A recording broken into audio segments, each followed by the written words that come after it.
అదే విధంగా తిరుపతి వేణుగోపాల్ గారికి, విజయ్ కిరణ్ గారికి నా నమస్కారాలు. కడప జిల్లాలో గర్జించిన నారావారి సింహాలు. సార్ ఇప్పుడు సింహ గర్జనకి ఒక విలువ ఉంటది కానీ పిల్లులు గర్జిస్తే పెద్ద దానికి ప్రాధాన్యత ఏముండదు కానివ్వండి. ఇప్పుడు మీరు అన్నట్టు ఒక చిన్న విషయం సార్, కడపలో ఎవరైతే పార్టీ ఉండదన్నారో ఆ పార్టీ ఈ రోజు మహానాడు పెట్టుకునింది, మహానాడు చేస్తున్నామని గొప్ప డప్పులు చెప్పుకోవడం అదే పెద్ద ఆశ్చర్యం కాదు. వాళ్ళు చెప్పుకుంటారు, ఎందుకంటే తెలుగుదేశం పార్టీ చెప్పేదే గొప్పలు, కానీ మాటల్లోనే ఉంటాయి కానీ చేతల్లో ఉండదు. ఈ రోజు వాళ్ళ కూటమి ప్రభుత్వం అనే విషయం మర్చిపోయేసి తెలుగుదేశం ప్రభుత్వం అనే లెక్కలో మాట్లాడుతున్నారు. అసలు తెలుగుదేశం ప్రభుత్వం ఇది అని చెప్పుకునేటువంటి అర్హత లేదు. ఫస్ట్ పాయింట్, 3 పార్టీలు ఉన్నాయి.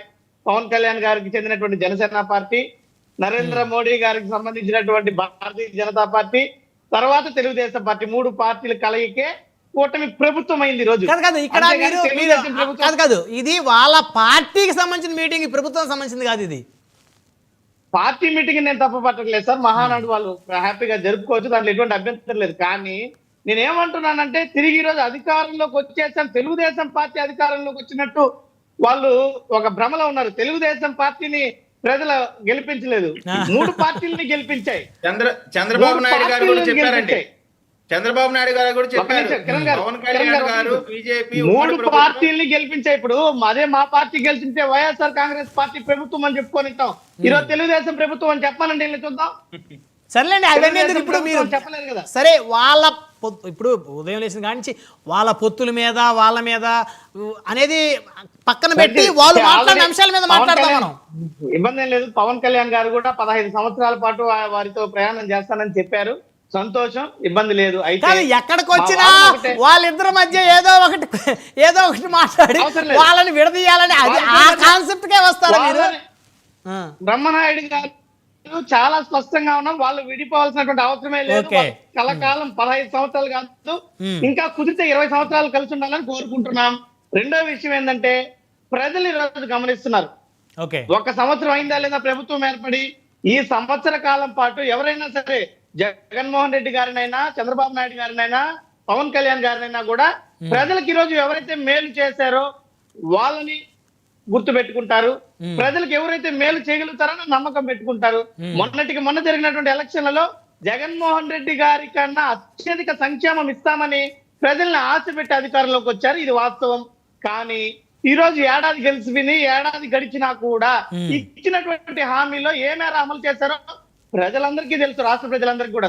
ఆగస్టు 15 నుంచి మహిళలకు ఉచిత బస్సు ప్రయాణం ప్రకటించారు చంద్రబాబు గారు. ఆగస్టు 15 నుంచి సంతోషం సార్. మరి ఇప్పుడు ఒక చిన్న ప్రశ్న నాది.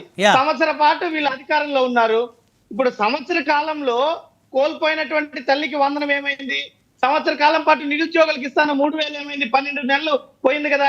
రైతులకి ఇప్పుడు ఇస్తామంటున్నారు, రైతు అన్నదాత సుఖీభవ, అదే అన్నదాత సుఖీభవ ఇప్పుడు ఇస్తామంటున్నారు. అది కూడా విడతల వారీగా ఇస్తే ఇచ్చారు. మరి ఈ సంవత్సర కాలం పాటు ప్రజలు కోల్పోయినటువంటి సంక్షేమానికి ఎవరు బాధ్యులు? 1 సంవత్సర కాలం పాటు మన ఆడబిడ్డ నిన్న 1,500 ప్రతి మహిళకి అన్నారు. ఈ 1,500 18,000 సంవత్సరానికి కోల్పోయారు. దానికి బాధ్యులు ఎవరు?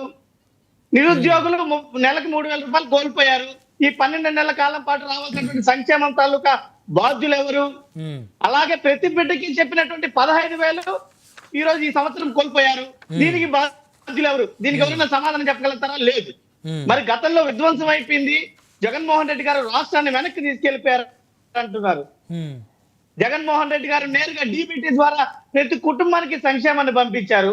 అప్పుల మీద విమర్శలు చేశారు. ఆ అప్పుల తాలూకా బిల్లు శాసనసభలో స్పష్టమైనటువంటి జవాబులు ఇచ్చారు.